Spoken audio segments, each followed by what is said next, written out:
अगर मैं तुम्हें यह कहूं कि मैं कभी सम्राट नहीं था, मैं एक ऐसा बालक था जिसे लोग पहचानते भी नहीं थे, जिसे तुम इतिहास की किताबों में सम्राट कहते हो।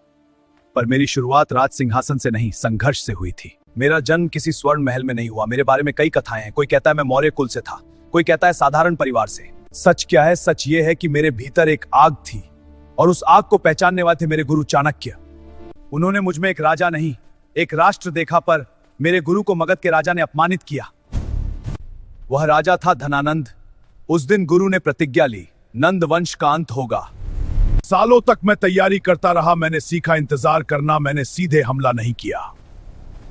पहले मित्र बनाए, छोटे राज्यों को साथ जोड़ा, जनता का विश्वास जीता। जब समय सही था तब वार किया। मगध की गद्दी से हटाया गया नंद वंश। उसी दिन जन्म हुआ मौर्य साम्राज्य का। लेकिन मेरे समय में था अलेक्जेंडर द ग्रेट भारत की सीमाओं तक आ चुका था। मैंने सामना किया, सेल्यूकस निकेटर हुआ, पर अंत में संधि भी हुई। सीमाएं सुरक्षित हुई और हमारे साम्राज्य का विस्तार अफगानिस्तान तक पहुंचा।